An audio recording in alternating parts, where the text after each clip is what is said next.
Le travestissement, le cross-dressing, le transformisme, le drag ou encore l'éonisme, on utilise ces expressions pour désigner tout un tas de catégories ayant attrait à deux choses, le déguisement et le genre. La pratique n'est pas anodine, on peut la croiser souvent au cinéma, dans des shows ou même parfois dans la rue. Le travestissement, c'est avant tout l'action de se travestir, se déguiser en prenant les vêtements d'un autre sexe ou d'une autre condition. Et bien que l'on associe souvent cela aux personnes LGBT, la définition initiale du terme ne possède pas cette connotation. Et pour cause, la pratique ne date pas d'hier. On peut citer bon nombre d'exemples de travestissement, comme les acteurs masculins des tragédies grecques antiques, ou même le théâtre no japonais, où l'on adosse parfois des rôles féminins. En France, on peut se rappeler des figures comme la célèbre Jeanne d'Arc, dont le travestissement en homme sera un des principaux chefs d'accusation la menant jusqu'au bûcher, ou encore le chevalier Déon, que le roi Louis XV va recruter en tant qu'espion afin de mettre à profit ses talents de travesti et qui aura un rôle important pour le royaume.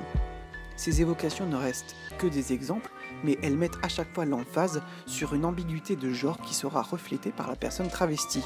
Il convient alors, pour comprendre le sens du travestissement, d'en étudier la nature.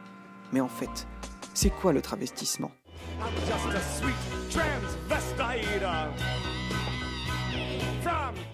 Le travesti peut être utilitaire. Cette forme de travestissement est assez commune, mais pourtant moins évidente que les autres. Elle est beaucoup utilisée en fiction, notamment pour un ressort comique. C'est tout simplement un déguisement utilisé pour un ressort scénaristique simple ou situationnel. C'est le cas par exemple quand Danielle Hillard s'habille en gouvernante et devient Madame Doubtfire pour revoir ses enfants, ou quand Mulan se grime en homme pour partir à la guerre à la place de son père.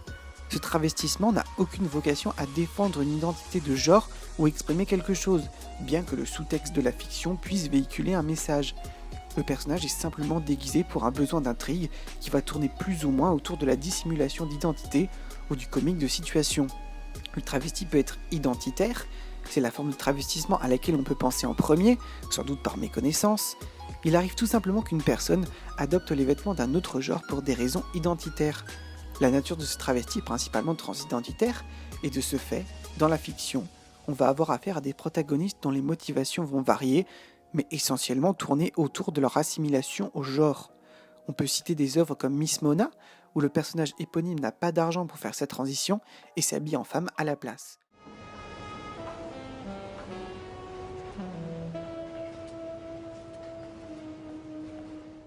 Ou encore Tomboy, où Laure va adopter une nouvelle identité appelée Michael et se faire considérer comme telle par ses proches. T'es nouveau? Moi, on est arrivé hier. Moi, c'est Lisa. J'habite ici. Michael. Je m'appelle Michael. Enfin, quand le travesti n'est pas lié à une motivation identitaire ou à un ressort situationnel d'intrigue, il peut tout simplement être un moyen d'expression personnelle, voire artistique. On est dans une forme de travestissement qui est très proche du transformisme, où la personne habillée va souvent jouer un rôle. On retrouve cette pratique dans des performances comme le drag, où l'individu déguisé va jouer un rôle basé sur son vêtement, son maquillage, de la danse ou même du chant. Parmi ces travestis, on peut citer l'extravagante Priscille la folle du désert, ou encore, plus simplement, Michel Aubertin des Nuits d'été, qui cache sa persona Mylène à sa famille. Oui, le travestissement a toujours eu une connotation très LGBT.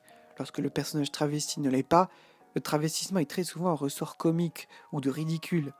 Mais malgré toute l'extravagance et la flamboyance que la pratique peut apporter, elle n'indique absolument rien sur l'identité ou l'orientation sexuelle de la personne déguisée. Comme l'indique la définition, ce n'est qu'un vêtement, l'adoption d'une autre condition.